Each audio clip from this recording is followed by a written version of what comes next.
Good morning, guys. Good morning, sir.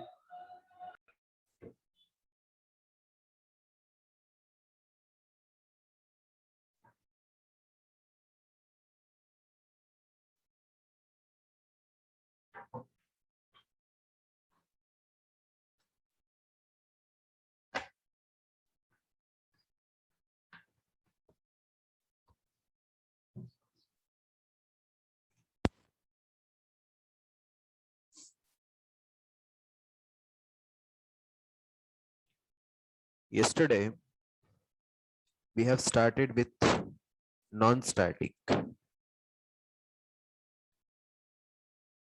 the actual object-oriented concept, object creation. What is an object?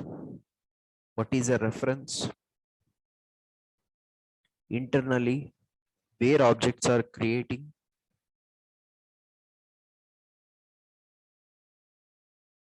how many objects we can able to create,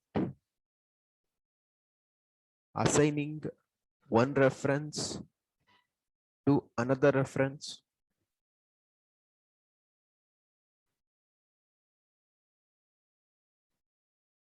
passing off reference,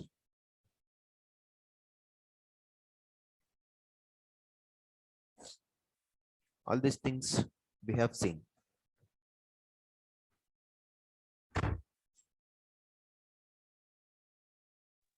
Excuse me, sir.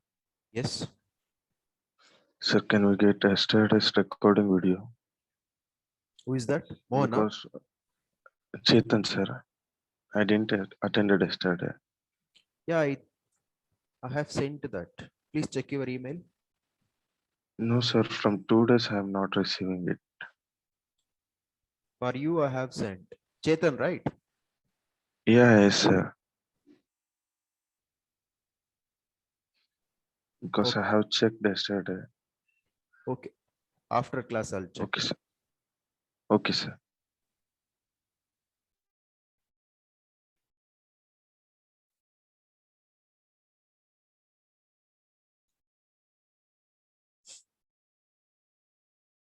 In the class R, int I is there. Int I is non-static. Without a static keyword. Static void test.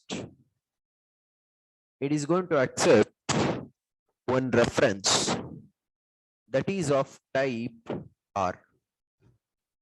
R type obj. R type obj. Method argument type is reference type. Come to the main method. We are going to create an object for R class. Reference name is R1. By the R1 reference, we are accessing I. We are initializing it to 10. R1 dot I to 10. A colon R1 dot I value currently it is 10. We are calling test method by supplying R1, the reference. It is not R1 dot I. It is simply R1. R1 is a reference of R type. That R1 is pointing to an object of R class. Internally, that R object contains the value for I.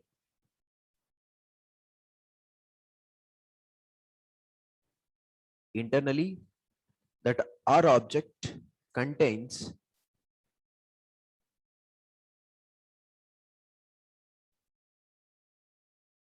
the variable I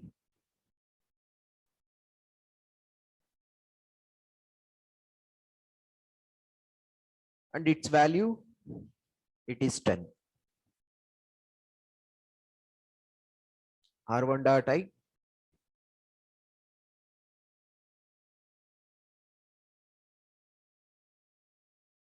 R1 dot I, it is 10. Now we are calling test method by supplying R1. Now what happens?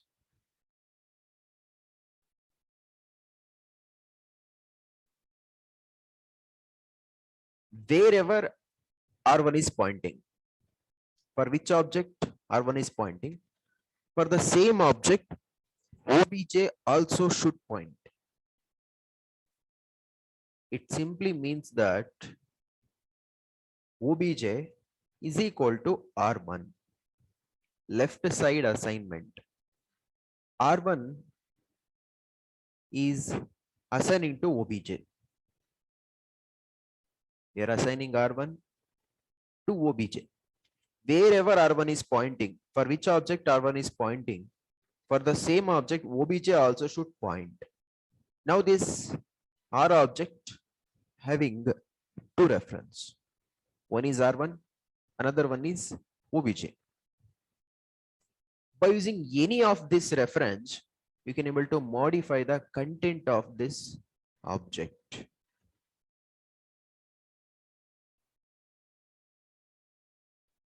Now obj.I is equal to 20. We are modifying the I value to 20. Earlier it was 10. Now we are modifying it to 20. Now the latest value of I is 20. Come to the main method. B colon R1 dot I, you will get 20. So this type of functionality, we are going to call it as pass by reference.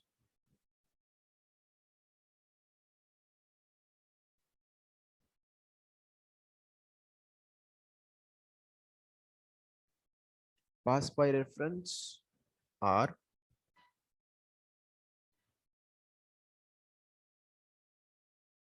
call by reference.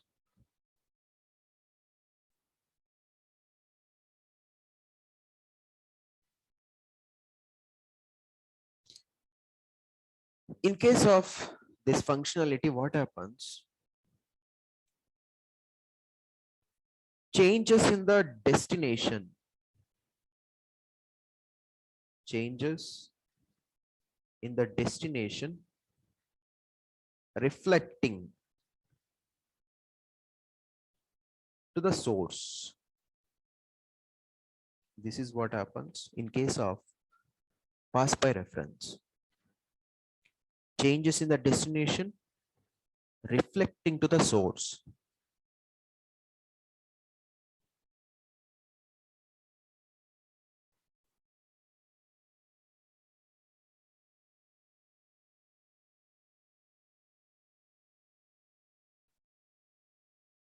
Because we are passing reference. In case of pass by reference, whatever the changes you make in the destination, that will be reflecting back to the source.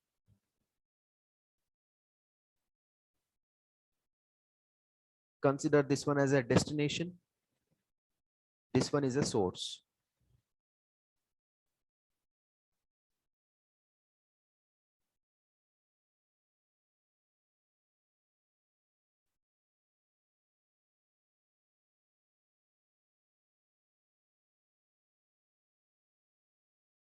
Changes in the destination reflecting to the source. This is what we are calling pass by reference.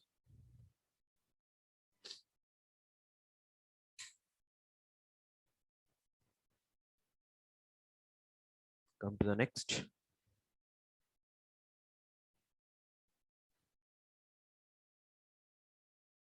Carefully observe.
Observe the output. We are creating an object for S class. S1 dot I.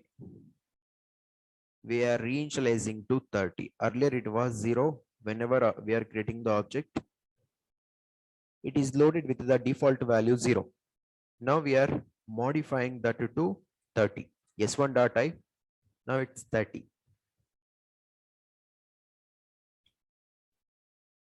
A colon current value of I 30. Now we are calling test1 by supplying S1 dot I.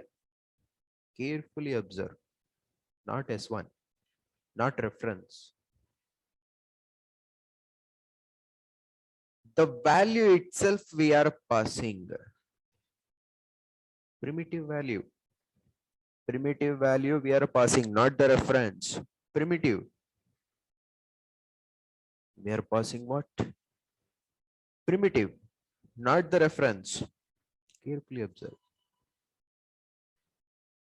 Primitive we are passing. That means here I'm passing 30. Here I'm passing 30. Calling test1. Now test1 also accepting primitive type int x. It is not the reference type. Primitive type. Okay. Now what you will get from the test1 method? Printing simply x. That is 30. Now carefully observe. In the test1 argument, we have one local variable that is called int x. For that x, initially, whenever I'm calling the test1, I have supplied 30. That's why it is printing 30 initially. Later onwards, we are modifying it to 10. Now you will get what? 10. Fine. Come to the main method. B colon current value of non-static I, it is 30. Okay. It's not 10. Why we got 10? That is because it is the local variable of test1. Test1 argument local variable. Now this x is belongs to only this test1. Whenever I'm passing s1 dot I, whenever I'm calling test1, I passed 30. That 30 is assigned with the local variable of test1. For x, we have passed it 30, printing the same 30. Then x is modified to 10, printing the same 10. But this non-static int I, that one remains 30 only. Okay, that one remains 30 only. Whenever I'm calling test1, I have passed that value. That's it. Okay.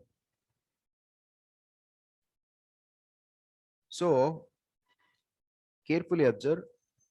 We have got b colon 30. Now this type of calling we are going to call by value or pass by value. In case of this, changes in the destination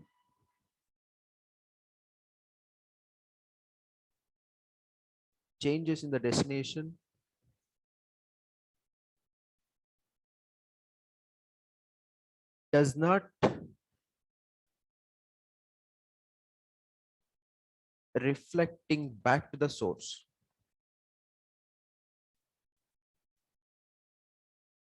Changes in the destination does not reflecting back to the source.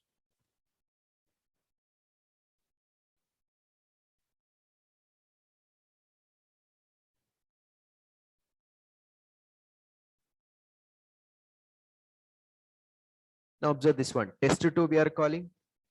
Straight away you are passing reference.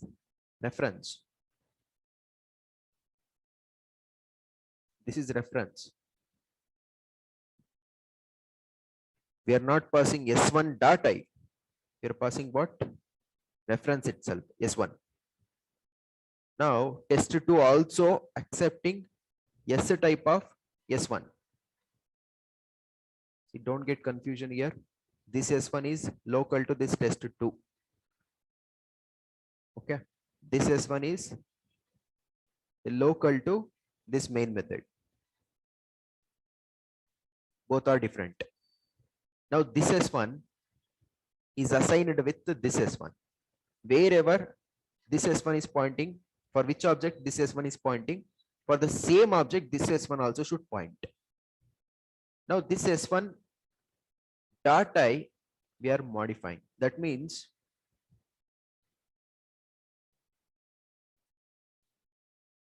this object I value, both the references are pointing to the same object. So both reference can able to access this I, non-static I. So I'm modifying the I value to 20. Earlier it was 30. Now we are modifying it to 20. Now if you are printing, see, you will get what? 20. So that is what we are calling call by reference. In case of reference, changes in the destination reflecting to the source.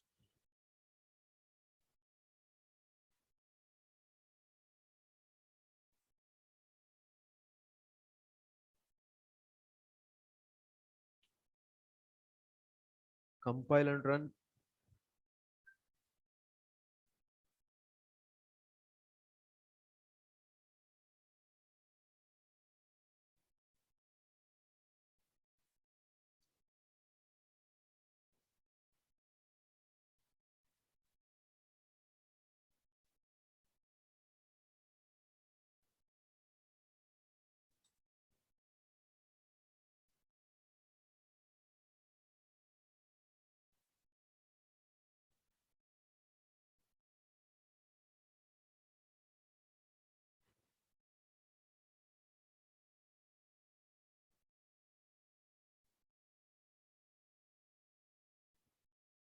Observe the output.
Carefully observe this program.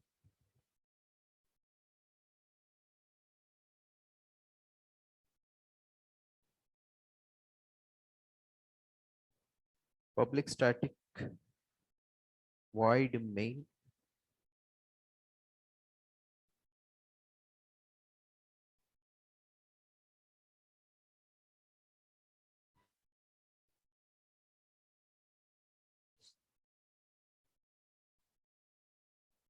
We are creating one reference of T type T obj.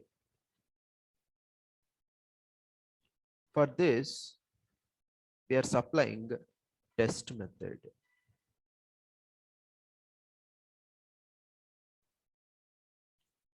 Now it is going to call test method.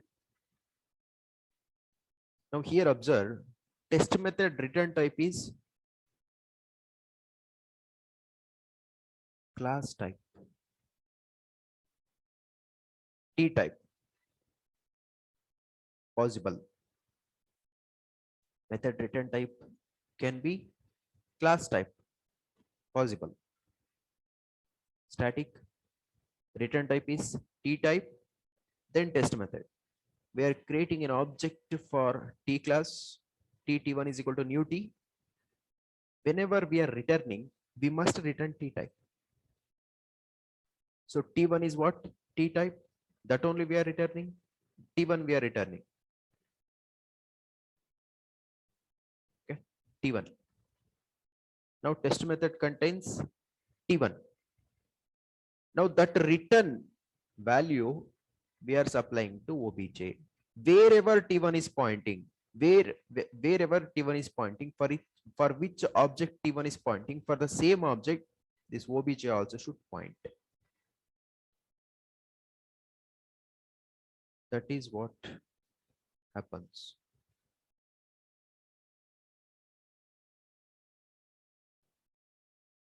Then you are printing obj.I.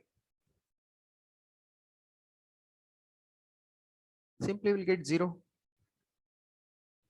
We have not modified it anywhere, right? So simply we'll get 0. If you are modifying it here, T1 dot I is equal to 20. Now you will get 20. Obj dot I, you will get 20.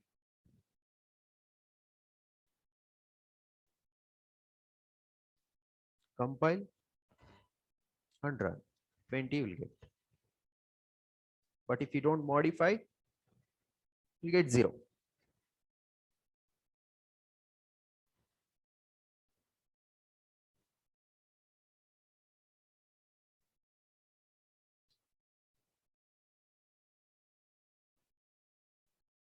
So battery is about to die. Power backup is not there. Let us see.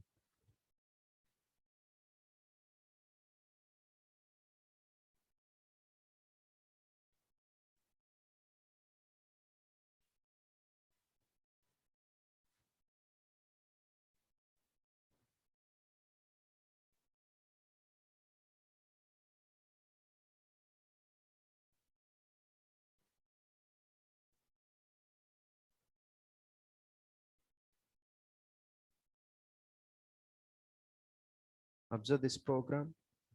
Tell me the output. By seeing only you can able to tell the output.